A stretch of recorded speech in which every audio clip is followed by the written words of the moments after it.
I grew up in a family that, to the outside world, looked perfect. Two parents who seemed loving, a brother who was the golden child, and my sister, well, my sister was always the star of the show. Her name was Claire, and she had this way of making people fall in love with her instantly. People called her charming, bubbly, outgoing, but I should have known that charm sometimes hides something much darker. We weren't super rich, but our family had enough. Enough that my sister's obsession with appearances could thrive. I always tried to do the right thing, quiet, polite, helpful, but Claire? Claire had this way of twisting everything in her favor. And over the years, I'd learned to stay in the background. Not because I wanted to, but because in our family, stepping into the spotlight was basically stepping on a landmine. So here's the setup. I'm 25 at this point. I had a steady job, living paycheck to paycheck, doing my best, minding my own business. Claire, meanwhile, had just announced her pregnancy. Cue the perfect sister act. She was planning her baby shower, and everyone was excited. Everyone, that is, except me. I had a bad feeling, the kind of gut feeling that won't leave you alone even when you try to ignore it. Now, I'm not gonna lie, deep down, I always wanted Claire and I to be close. But there were years of small betrayals. Simple things like her borrowing clothes and returning them torn, or taking credit for my ideas. Things that seemed minor at the time, but looking back? They were warning signs. Anyway, fast forward to the baby shower day. She had it at my parents' house, which she decorated like it was straight out of Pinterest. Pink balloons, a dessert table that looked like it belonged in a magazine, a guest list that included everyone we knew. It was a spectacle. Honestly, I tried to enjoy it, to put aside my instincts and just be happy for her. But here's the thing, Claire didn't just want attention. She wanted control. And that control extended to me. A few weeks before the baby shower, she started this subtle campaign of manipulation. It started with little digs at my lifestyle, my choices, my boring job. Then it escalated. One night, she called me crying, telling me she was worried someone had stolen gifts from her baby registry. And without thinking, I offered to help. I even stayed up late one night, organizing her gifts, making sure nothing went missing. Little did I know, I was stepping into a trap.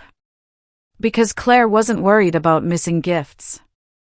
She was planning to frame me for them.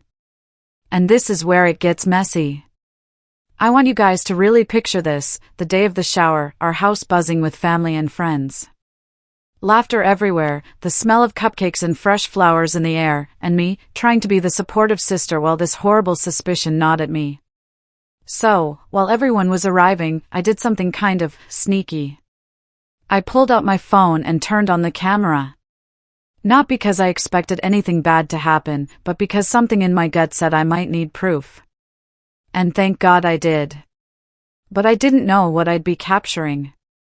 I didn't know the shock, the betrayal, or the twisted plans Claire had in store. Here's the thing about family betrayal, it doesn't happen all at once. It's a slow burn. A look here, a whisper there, a false accusation whispered in the right ears. And Claire? She was a master at it. That day, she started planting stories to make me look like the thief. A missing gift here, a misplaced card there, all little things, seemingly harmless, until the accusations came. I remember the moment I realized what was happening. My aunt came up to me, her voice low. I heard someone's been taking gifts from Claire's shower. You don't happen to know anything about that, do you? And my heart, it just stopped. I shook my head, trying to hide my panic. No! Of course not, I said, my voice barely above a whisper. But the seed had been planted. Claire had been telling everyone behind my back that I had been acting suspiciously around the gifts. And because she was so charming, so convincing, everyone started looking at me differently. Even my parents. Even my closest friends. And here's the kicker, I didn't confront her right then. I didn't scream, I didn't yell. I smiled, I nodded, I played the role of the shocked, innocent sister, because I had to survive the day. I had to stay calm. I had to get proof. And I did. Cue the YouTube-style engagement moment. Guys, if you're already hooked and want to see how I caught her red-handed, make sure you hit that like button and subscribe, because the next part of this story? Absolute chaos. You won't see it coming. By the end of the shower, I had hours of footage on my phone. Every interaction, every suspicious glance, every tiny move Claire made around the gifts. And when I watched it later, my stomach sank. It wasn't just subtle manipulation. She was pocketing gifts herself. Everyone she claimed was missing was right there, in her bag. The person who accused me, the person who laughed with everyone else about the missing gifts, it was Claire. My sister. My family's golden girl. The one I trusted most. And that, my friends, is when the story truly begins. After the shower, I retreated to my room, shaking, my hands trembling as I unlocked my phone. The footage I had taken, it was about to either ruin my sister or make me look like a paranoid fool. I had captured hours of the baby shower. The smiles, the laughter, the way everyone fawned over Claire, and, hidden in the background, the movements that no one saw. I started watching, carefully, rewinding every suspicious part. And then I saw it. It was subtle at first. Claire laughing, talking to my aunt, then, a flick of her wrist. A gift bag that wasn't hers moved toward her purse. My stomach dropped. I froze the video. Replayed it. And there it was again. And again. And again. Every time a gift disappeared from the table. Claire was the last person near it. Every accusation she made about missing items was a lie. She had orchestrated the entire thing to make me look guilty. I remember whispering to myself, barely able to breathe, no, this can't be real. She wouldn't. But she did. I had the proof. Clear as day.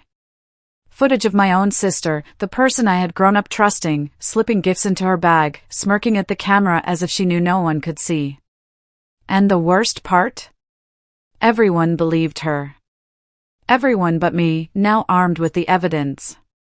The next day, I decided to confront her, cautiously. I didn't want to tip my hand. I needed to see how far she'd go. Claire, I said casually, as we were cleaning up after the party, hey, did you find all the gifts you were worried about? She looked at me, eyes wide, innocent. Oh, yeah. Everything's fine. Some things got mixed up, but it's all good now. I forced a smile, my stomach twisting. Okay. Just strange, right? A few people said things were missing. She shrugged, that perfect, infuriating smile plastered on her face. Oh, you know how people exaggerate. Nothing to worry about, really. But I knew. And I had the footage. Over the next few days, I replayed the video again and again, slowing it down, watching her every move. I even zoomed in on her expressions, the little smirk when she thought no one was looking. Every single movement screamed premeditation. She wasn't careless. She was calculating. She had planned this. It wasn't just about the gifts. It was about humiliating me, making me feel small, untrustworthy, invisible in my own family. And that realization, it cut deeper than I expected. If you're still watching and your jaw hasn't dropped yet, hit that like button, because trust me, it gets worse. The next part? Pure emotional chaos. You won't believe what I did next. I had to act smart. I couldn't just storm into the living room and scream, "I have proof you're lying." That would make me look unhinged. Instead, I started documenting everything. I downloaded the footage, labeled each suspicious act, and even took screenshots. I created a timeline, gift disappears, Claire is near, accusation planted, everyone looks at me. The pattern was undeniable. And then came the moment I realized just how far this went. I had always suspected Claire liked attention, but I never imagined she would go so far as to orchestrate a lie to frame her own sister. I watched one clip over and over, a small stuffed bear disappearing from the table. Claire looked around, noticed I was nearby, and in a split second, slipped it into her purse with such confidence, like she'd done it 1,000 times before. Then she laughed softly, just enough to make it sound like she was joking with someone. My chest tightened. My heart raced. This wasn't just a prank or a harmless mistake. She had carefully built this narrative, planting doubt in everyone's mind about me. And it had worked. Everyone at the shower was now suspicious of me, my family, my friends, even strangers who barely knew me. I knew I had to confront this carefully. I couldn't let her see that I knew. I had to play my cards right.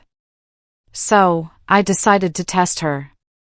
I sent a small group message to some family members. Hey, does anyone know what happened to the gift from Aunt Laura? I thought it was here yesterday. The responses came in, just as I expected. We thought Claire had it? Yeah, it was missing for a while. I smiled quietly to myself. The trap was working. She had set up a narrative of me as the thief, and now, with my proof, I could slowly unravel it, piece by piece. But here's where it got tricky. Claire was clever. She started acting paranoid, asking me subtle questions about what I knew. She started checking my phone when she thought I wasn't looking. She tried to intimidate me into giving up the footage. I had to be careful. One wrong move, and she could twist the situation, make me look like the obsessive sister obsessed with proving a false claim. This is the part where I realized this wasn't just about revenge anymore. It was about survival. I had to expose her lies without letting her ruin my credibility. And I had to make sure that when the truth came out, it would be undeniable. So I began to plan. The night after the baby shower, I didn't sleep. I couldn't. I just sat in bed with the glow of my phone screen, replaying the footage again and again. Every time I saw Claire's smug little smirk as she tucked another gift into her bag, my stomach twisted tighter. Every time I heard her fake laugh while whispering rumors about me, I felt my blood boil. I wanted to scream. I wanted to run into my parents' room, throw the phone in their faces, and shout, "See? She's lying. She's been lying this whole time." But then, I hesitated. Because I knew how it would look. I could already hear the excuses they'd make for her. Oh, Claire was just confused. She didn't mean it that way. Maybe you misunderstood what you saw. No matter how much proof I had, Claire had always been the golden child. And me? I was the shadow. The quiet one. The one people overlooked. That night, my chest felt so heavy I thought I might choke. Betrayal isn't just anger. It's grief. It's like mourning someone who's still alive but dead to you in every way that matters. I cried. I won't lie to you guys.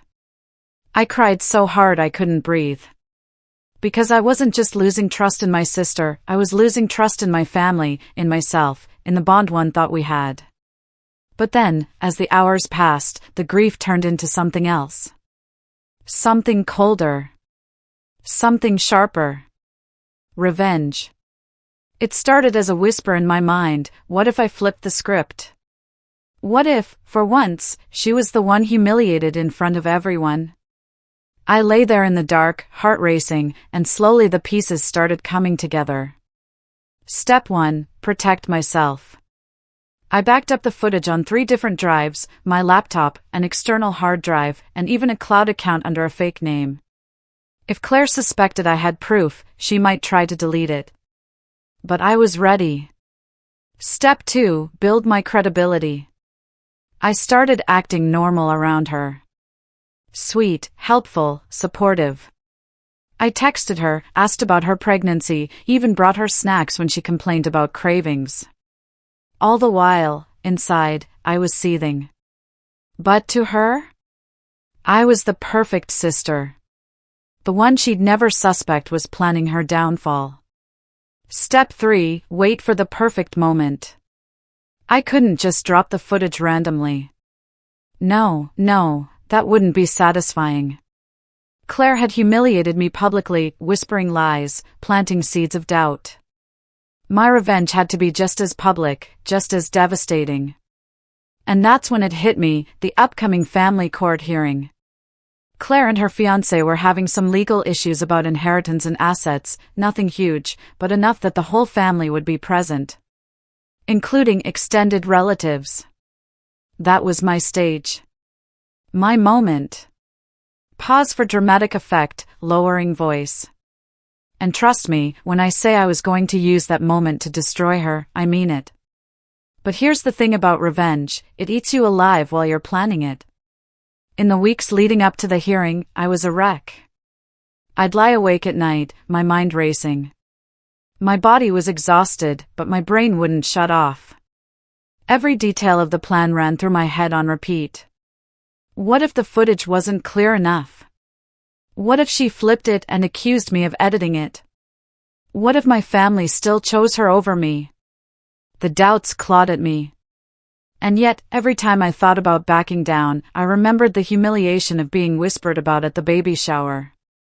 The disgusted looks people gave me. My own aunt asking if I was a thief. No. I couldn't let that go. I wouldn't let that go. During those weeks, I became two people. On the outside, I was the same sister everyone knew, calm, supportive, sweet. But inside, I was a storm. Every fake smile, every forced laugh, was fuel for the fire. One night, Claire called me. Her voice was syrupy sweet. Hey, sis. Just checking in. You've been kinda quiet lately. I gritted my teeth but forced a laugh. Yeah, just tired. You know how work gets. Oh, poor thing, she cooed. I hope you're not still upset about the whole gift thing. That was just people being dramatic. I know you wouldn't steal from me. Her words sliced through me like a knife. The audacity of her, lying straight to my face, pretending she trusted me, while she knew exactly what she'd done. I wanted to scream at her right then. But instead, I smiled into the phone and said softly, "Of course not, Claire. You know me." She laughed, light and carefree. Good. Because I don't know what I'd do without you.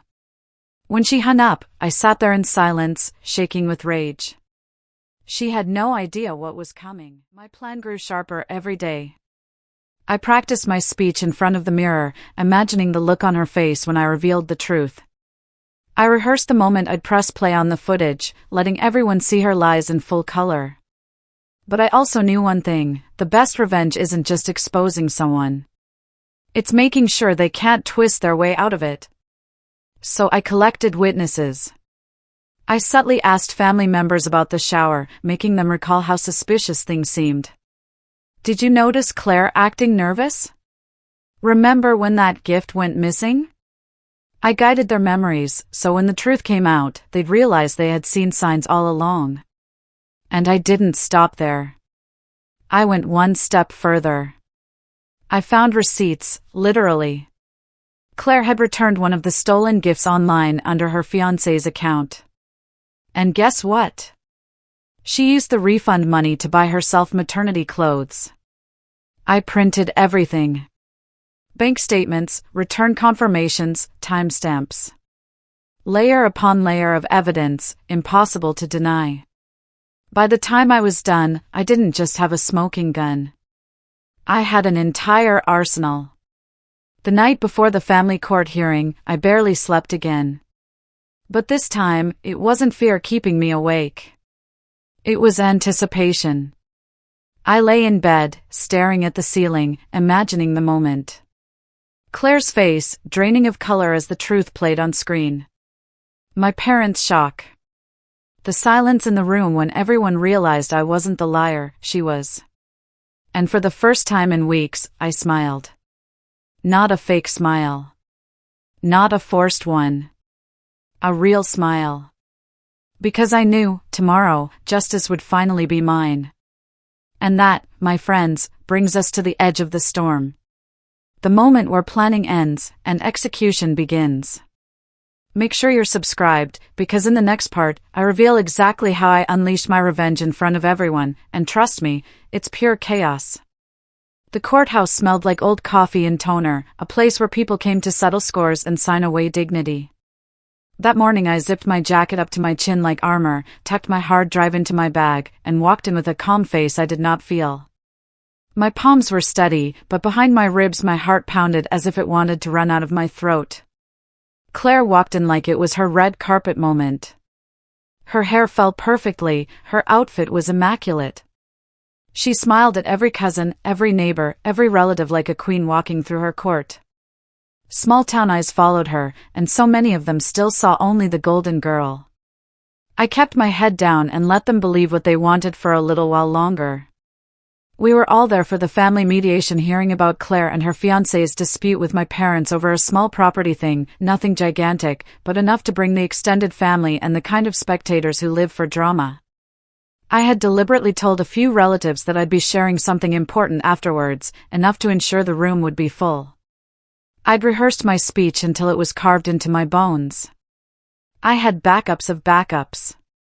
I had witness notes, bank printouts, timestamps, and the footage that would make their favored narrative crumble. As the judge called the mediation to order, I sat on a bench in the hall, pretending to scroll through my phone while actually watching the courtroom monitor. Claire looked radiant. She laughed at something someone said, that small spark of attention the world had always given her. Every laugh felt like a needle.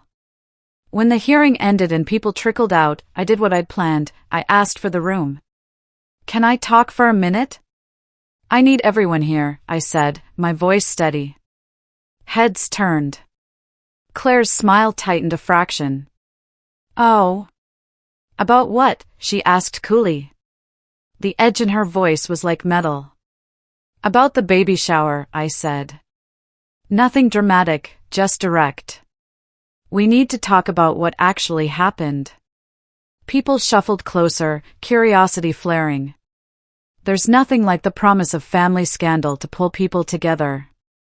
Someone grabbed a chair, and they formed this loose semicircle around me and Claire, my family, some friends, the little tribe of the town's gossip.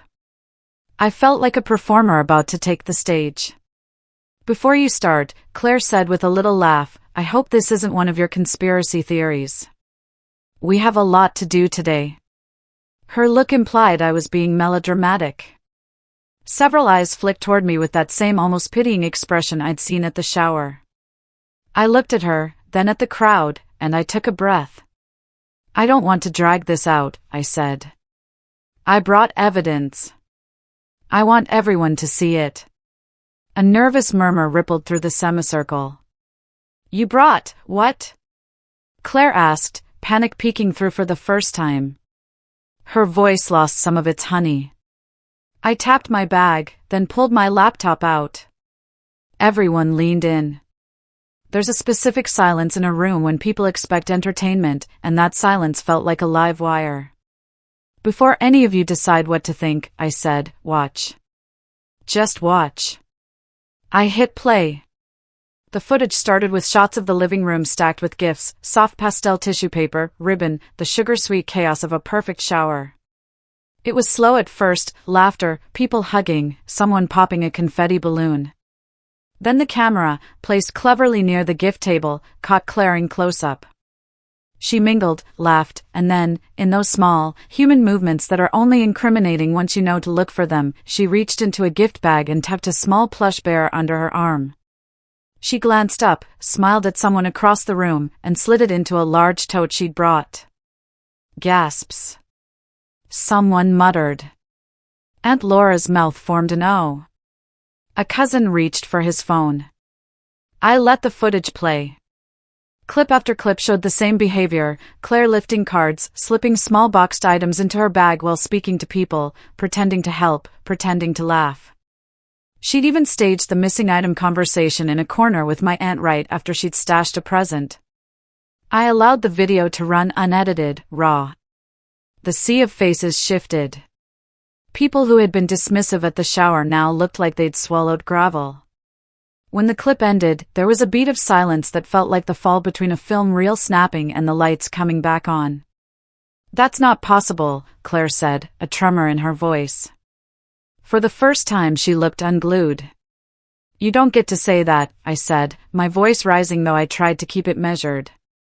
"You accused me. You told everyone I stole from my sister's baby shower. You whispered it to cousins, you told Mom privately, you looked at me like I was some kind of criminal. You ruined me in front of people who matter." She opened her mouth.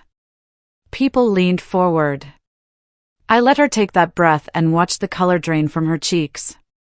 "You're editing this," she blurted, the classic retort. "You edited it to make me look bad." "I thought of that," I said. "But I came prepared." I placed in the middle of the circle a thick stack of printed screenshots, each frame labeled with a timestamp. I had screenshots of the exact moments, the hand in the bag, the smirk, the direction of Claire's gaze. Next, I slid out the bank statements and returned confirmations, the merch she'd returned, the refund that matched the day after the shower, the online account that tied the return to her fiancé's profile. It was a web of paper that matched the pixels. I handed copies to several relatives, certain people I trusted might tell the rest. "How did you even get those?" Claire whispered, her eyes darting to me. Her composure disintegrated into something ragged. "When you returned the gifts," I said, "you used an account linked to your fiancé and you used a debit card that's connected to the same phone number you have on your registry." I printed the confirmation. The timestamps line up with the footage. I watched as her jaw clenched. "What's the point of doing all this?" my father asked, bewilderment coloring his voice. He looked at Claire, then at me, his face unreadable. My hands were shaking but I kept my voice steady. "She wanted to humiliate me," I said. "Make me look like a thief. She wanted attention, drama. The more people looked at me, the more she earned sympathy. This was planned." My mother's mouth twitched. I'd seen that expression, disbelief mingled with the earliest blossom of doubt. Claire's brother, who'd always defended her, stared at the papers with something like horror. My aunt, who had asked me at the shower if I'd stolen the gifts, turned white. People were catching up to what they'd missed. Claire's lips parted. "You're lying," she hissed, but her voice was thin and desperate. I'd expected that, the immediate denial. For someone who'd built their life on being liked, denial was a first reflex. So I pulled out the next part of my plan. A live element, one that didn't let her wiggle away. "You remember Aunt Mary?" I asked. Her eyes turned toward a small woman who had been at the shower but had initially been hesitant to speak up. Aunt Mary raised a hand, looking nervous. "Yes," I said. "Aunt Mary saw you take a gift, Claire. She thought it was strange at the time and mentioned it to me after you left." I asked her to write down what she remembered. Aunt Mary handed over a short, trembling note and read aloud, voice shaking, how she had seen Claire take a thing from the table and tuck it away. Her memory matched the timestamps. It was a human witness to corroborate the footage. Claire's composure tore away like duct tape. Her eyes flashed to my father, and she launched into a litany of half-truths and pleas. She accused me of being obsessive, of planting evidence out of spite. She tried to paint herself as the victim of a maligned sister. People started taking sides. There were whispers. Someone called out, "But why would she do that?" Another voice, colder, said, "Because she's always wanted to be the center of attention." I felt my pulse hitting a steady drumbeat in my ears as I let the room have a moment to process. I didn't want a lynch mob. I wanted clarity. I wanted a moment of truth where the lies could not survive. Then I did something I hadn't initially planned but knew would make the hit undeniable. I connected the footage to the court case. This was where the legal consequences had to land. "Claire," I said slowly, "you're involved in a hearing today. You're asking for sympathy, for consideration. But while you're asking for that, you've been stealing from your own baby shower and lying to everyone. If you want to continue down this path, this evidence can affect your credibility, not just in the family, but in any formal setting where you present yourself as honest." Her face crumpled. "Please," she begged, don't do this here. Please." I looked at my hands and realized, for the first time, my voice had the tired, exact edge of someone who had been hurt in a way they couldn't let pass. "I'm doing this," I said, "because I owe it to myself. Because I can't keep living in the bruise you keep inflicting. And because if you do this to me, you'll do it to someone else. People need to know." Someone from my parents' church, the man who'd always nodded at Claire's comments, stood and said, "It's wrong to steal.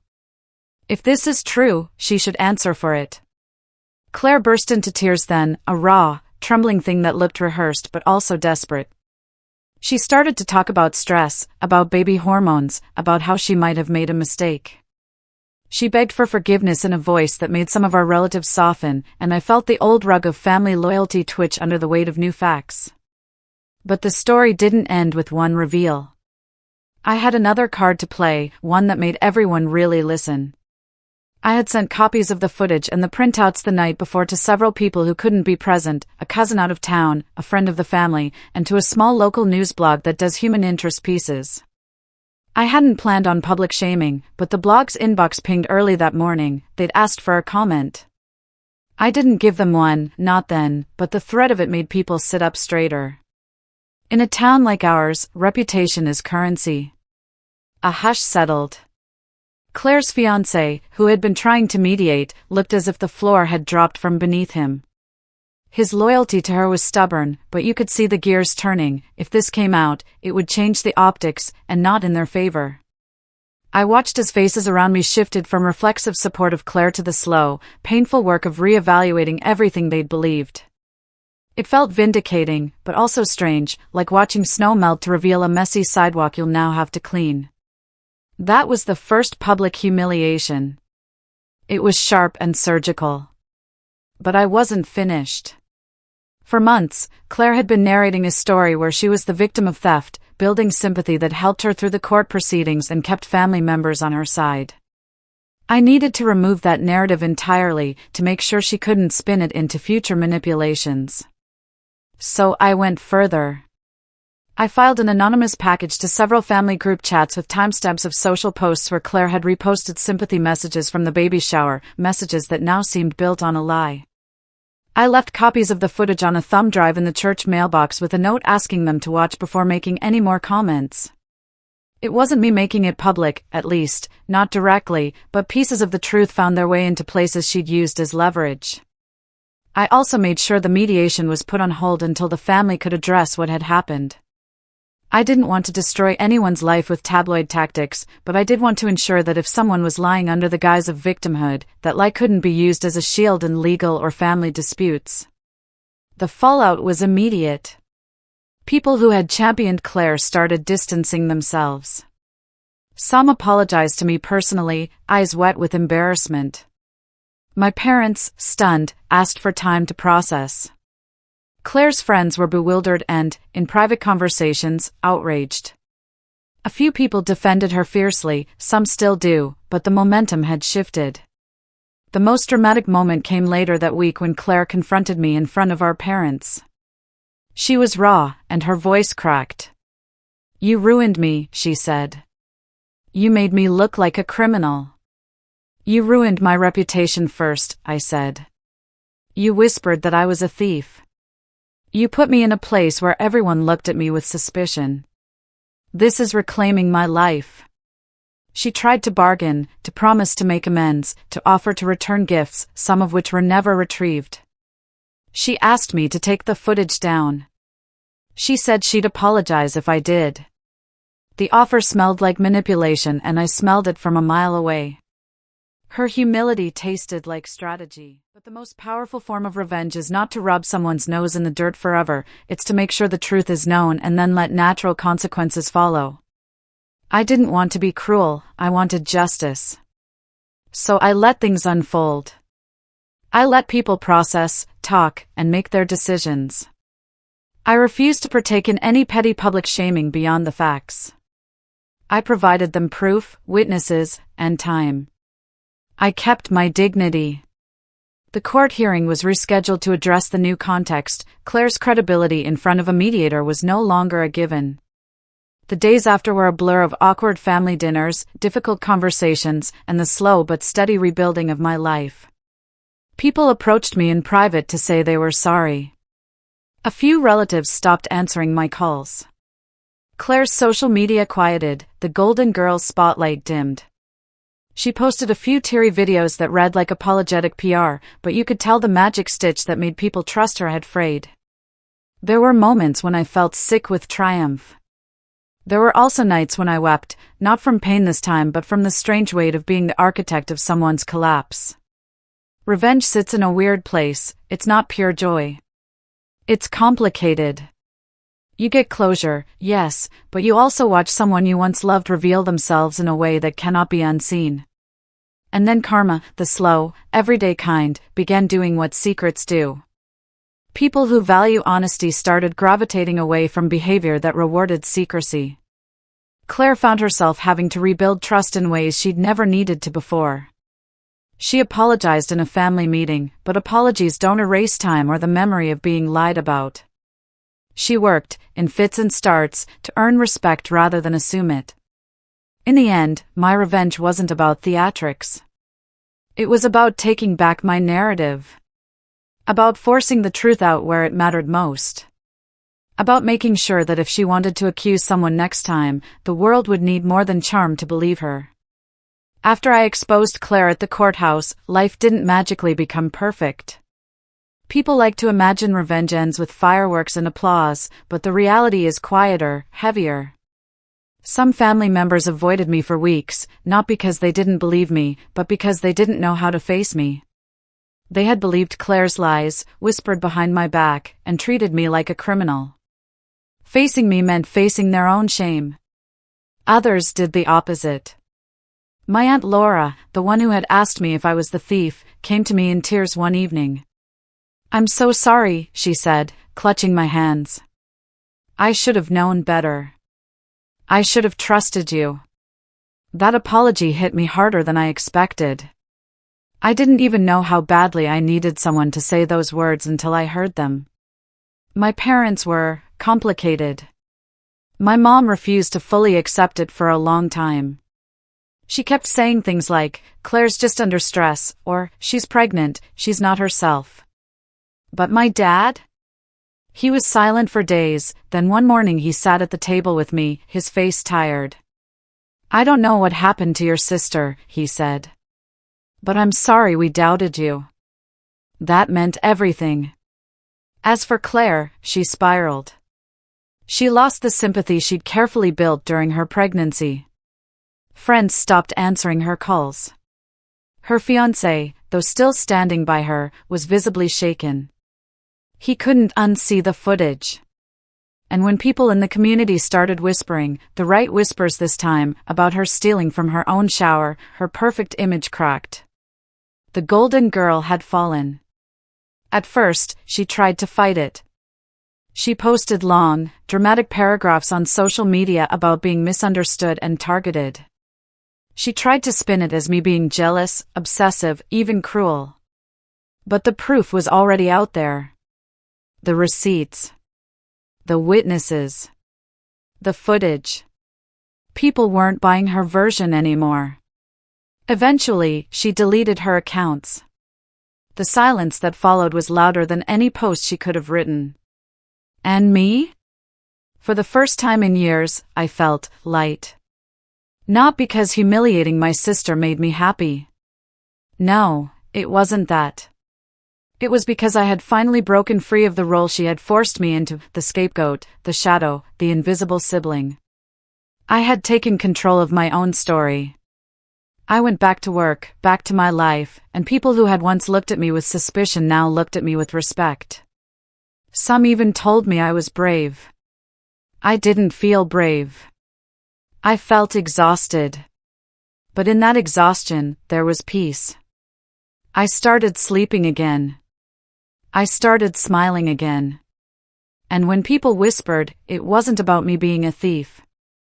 It was about how the truth finally came out. So what's the takeaway from all this? It's simple, really. Family doesn't give anyone the right to destroy you.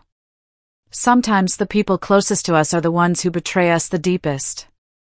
And when that happens, you have two choices: you can let their lies define you, or you can fight back with the truth. I chose the truth. And yeah, it was messy. It was painful. But it was worth it. Because at the end of the day, I got my dignity back. I proved that I wasn't what she said I was. And I showed my family, and myself, that I'm stronger than they ever thought. And here's the other thing: revenge doesn't always mean screaming or hurting someone back. The most powerful revenge is just exposing the truth and letting karma do the rest. Claire dug her own grave. All I did was hold up the mirror. Now, months later, Claire and I barely speak. Maybe one day she'll change. Maybe one day she'll apologize and mean it. But for now, I don't need her to. Because I'm done being the shadow. This is my story. My life. My truth. And if you're watching this, remember, never let anyone silence you. Never let anyone convince you you're less than you are.